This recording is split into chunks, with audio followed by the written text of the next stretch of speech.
Dear Bihar board students, जो कल entrepreneurship EPS का एग्जामिनेशन दिए थे, ये ऑब्जेक्टिव आंसर की है।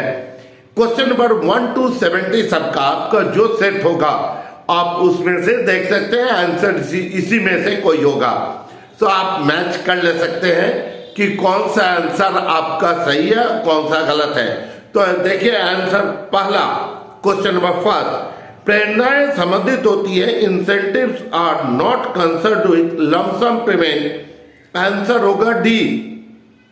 दूसरा, सामाजिक ढांचे की संरचना होती है, आंसर होगा ए, ठीक, समाज के क्रियात्मक विभाजन से। क्वेश्चन नंबर 3, ज्ञान अर्जन की प्रक्रिया में शामिल होता है, आंसर होगा डी। क्वेश्चन 4, आर्थिक सहायता क्या होता है, तो आर्थिक सहायता होता है रीपेमेंट, आंसर होगा सी। 5, क्वेश्चन नंबर 5, निम्नलिखित में से कौन सा व्यावसायिक अवसरों की पहचान को प्रभावित करने वाला घटक है, ए, वॉल्यूम ऑफ इंटरनल डिमांड, आंतरिक मांग की मात्रा।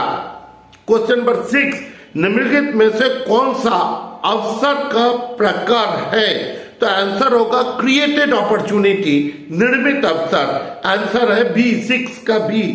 क्वेश्चन नंबर 7, सामाजिक व्यवहार संबंधित नहीं होता है, तो इसका आंसर सामाजिक व्यवहार संबंधित नहीं होता है, तो अनैतिक व्यवहार परिवर्तन से, आंसर होगा B, avoidance of unethical behaviour. 7 का बी। 8, आर्थिक नीतियां निर्धारित करती हैं, सी, आंसर होगा C, both A and B. Question number 9, निम्नलिखित में से कौन सा वातावरण का महत्व है, ऑल ऑफ दीज, आंसर होगा डी। क्वेश्चन नंबर 10, बाजार मांग को प्रभावित करता है, डिमांड फोरकास्टिंग, आंसर होगा ए। क्वेश्चन 11, बाजार मूल्यांकन को प्रभावित तत्व नहीं करता है, तो ये क्वेश्चन नंबर 11 का ये आंसर होगा मार्केट इंटरमीडिएरीज, यानी विपणन माध्यम। 12, बाजार मूल्यांकन का प्रभाव डालता है, आंसर होगा ए, सूक्ष्म वातावरण, माइक्रो एनवायरमेंट। क्वेश्चन नंबर 13, निम्नलिखित में से कौन से नए उद्यम की शुरुआत की अवस्था नहीं है, आंसर होगा डी, बाद की वृद्धि अवस्था। क्वेश्चन नंबर 14, निम्नलिखित में से किसका उत्पाद या सेवा का चुनाव करते समय ध्यान रखना जरूरी है, ऑल ऑफ दीज, आंसर होगा डी। एक सफल उद्यमी के आवश्यक गुण क्या होने चाहिए, question number 15, all of these, answer होगा डी। क्वेश्चन 16, व्यावसायिक अवसरों की खोज के रूप में परिभाषित की जाती है, तो इसको बोलते हैं इनोवेशन, इसका मतलब हो गया नव प्रवर्तन, आंसर होगा, सो आंसर होगा बी। क्वेश्चन नंबर 17, व्यवसाय के प्रारूप को निर्धारित करता है, ए, आकार, इसका 17 का ए। क्वेश्चन नंबर 18, छोटे पैमाने पे उत्पादन के उद्यमी पसंद करेगा, एकाकी व्यापार, आंसर होगा ए। क्वेश्चन 19, नियोजन होता है, तो नियोजन होता है ऑल ऑफ दीज, आंसर है डी। जॉर्ज आर टेरी के अनुसार नियोजन के प्रकार 4, आंसर होगा सी। 21, नियोजन अनिवार्य है, सो आंसर होगा नेसेसरी ए। 22, नियोजन होता है इनमें से सभी, तो आंसर होगा डी, 22 का डी। 23, वैज्ञानिक कार्यक्रम में निर्धारण आवश्यक है, आंसर होगा मैनेजमेंट, आंसर होगा बी, 23 का बी। 24, परियोजना क्या है, तो क्लस्टर ऑफ एक्टिविटी, आंसर होगा ए। 25, निम्नलिखित में से कौन परिमाणीय परियोजना से संबंधित नहीं है, फैमिली वेलफेयर, आंसर होगा सी, परिवार कल्याण, आंसर होगा। 26, आधुनिकीकरण सुधारता है उत्पादन को, आंसर होगा बी, प्रोडक्शन। 26 का बी। 27 परियोजना प्रबंध संबंधित नहीं होता है। Project management is not concerned with, ठीक, decentralise policy, centralise policy, functional approach, A answer होगा ए, इसका मतलब 27 का ए। 28 प्रत्येक नया व्यावसायिक अवसर होता है, ठीक, अद्वितीय, यूनिक, तो आंसर होगा सी। 29 DPR डिटेल प्रोजेक्ट रिपोर्ट, इसकी ये क्या होता है, कार्य योजना, ठीक, इसका मतलब वो वर्किंग प्लान। क्वेश्चन नंबर 30 परियोजना के मूल्यांकन के पहलू है, ऑल ऑफ दीज, 30 का आंसर होगा डी। 31 परियोजना की पहचान में आवश्यकता होती है, आंसर होगा C, both A and B. 33 परियोजना तैयार की जाती है, ऑल ऑफ दीज, इनमें से सभी, आंसर होगा डी।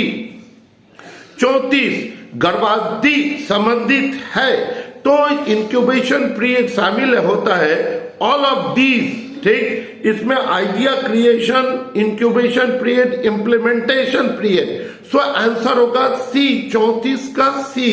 35 शुद्ध कार्यशील पूंजी का अर्थ होता है, ठीक, A current asset minus current liabilities. 37 कार्यशील पूंजी का स्रोत है, तो ऑल ऑफ दीज, सो 37 का आंसर होगा डी। 38 स्थायी पूंजी का स्रोत नहीं है, क्रेडिटर, आंसर होगा सी, लेनदार। 39 संयुक्त पूंजी वाली कंपनी के लिए लाभांश देना ऐच्छिक होता है, आंसर होगा ए। 40 स्थायी पूंजी की आवश्यकता होती है भूमि खरीदने के लिए, आंसर होगा बी।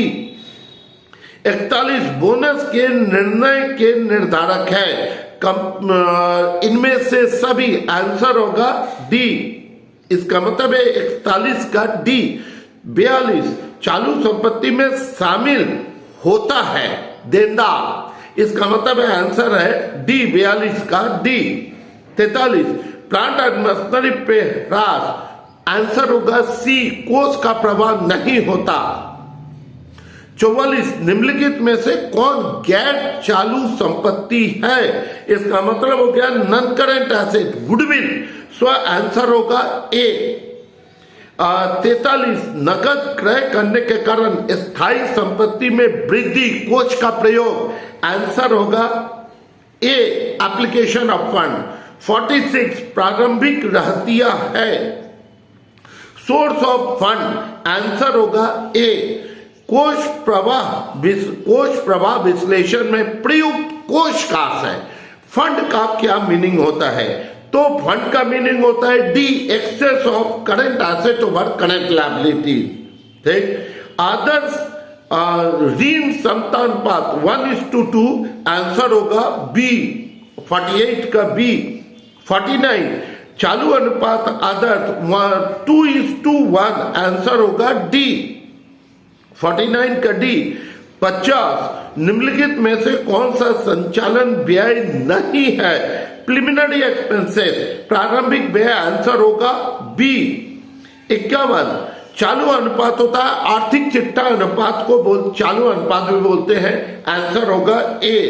52 वित्तीय स्थिति अनुपात को सामान्यतः प्रदर्शित किया जाता है, financial ratio is generally presented simple ratio में है, इसका मतलब है आंसर होगा 52 का आंसर है ए।